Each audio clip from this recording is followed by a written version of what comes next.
கேரள மாநில முதலமைச்சராக சதீஷன் இன்று காலை 10 மணிக்கு பதவியேற்கிறார். அவருக்கு ஆளுநர் அர்லேகர் பதவி பிரமாணம் செய்து வைக்க உள்ளார். கேரளத்தில் நடந்து முடிந்த சட்டப்பேரவை தேர்தலில் காங்கிரஸ் கட்சியின் தலைமையிலான ஐக்கிய ஜனநாயக கூட்டணி 102 இடங்களை கைப்பற்றி மாபெரும் வெற்றி பெற்றது. இதனைத் தொடர்ந்து முதலமைச்சர் பதவிக்கு கே.சி. வேணுகோபால், பி.டி. சதீஷன் மற்றும் ரமேஷ் சென்னிதாலா இடையே போட்டி நிலவி வந்தது. இதனால் கேரளத்தின் புதிய முதலமைச்சராக பி.டி. சதீஷன் தேர்வு செய்யப்பட்டதாக நீண்ட இழுபறிக்கு பிறகு கடந்த 14ஆம் தேதி அறிவிக்கப்பட்டது.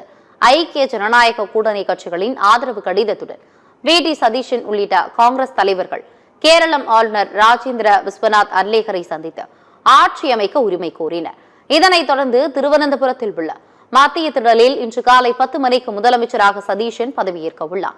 அவருக்கு ஆளுநர் அர்லேகர் பதவி பிரமாணமும் ரகசிய காப்பு பிரமாணமும் செய்து வைக்க உள்ளார். சதீஷன் அமைச்சரவையில் இடம்பெறும் 20 பேரின் பட்டியலை ஆளுநர் ஆர்.பி. அர்லேகரிடம் வழங்கினார். அதில் முஸ்லிம் லீக் கட்சியில் இருந்து 5 பேர் அமைச்சர்களாக பொறுப்பேற்கின்றனர். முதலமைச்சர் பதவிக்கான போட்டியில் இருந்த ரமேஷ் சென்னிதாலாவுக்கு உள்துறை மற்றும் ஊழல் தடுப்பு துறைகள் ஒதுக்கப்பட்டு சமாதானப்படுத்தப்பட்டுள்ளதாக தகவல் வெளியாகியுள்ளது. கேரளாவில் 10 ஆண்டுகளுக்கு பிறகு காங்கிரஸ் ஆட்சி அரியணையில் அமர உள்ளதா திருவனந்தபுரம் சென்ட்ரல் ஸ்டேடியத்தில் பதவியேற்பு விழா பிரம்மாண்டமாக நடத்தப்படுகிறது.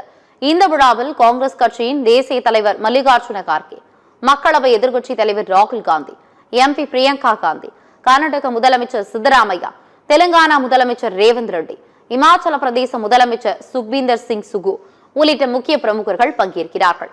விழாவில் சிறப்படைப்பாளர்கள் உட்பட 75,000 முதல் 1 லட்சம் பேர் பங்கேற்பார்கள் என எதிர்பார்க்கப்படுகிறது. தமிழக முதலமைச்சர் விஜய்க்கு கேரள அரசு அழைப்பு விடுத்திருந்த நிலையில் அவர் விழாவில் பங்கேற்க செல்லவில்லை என தகவல் வெளியாகியுள்ளது.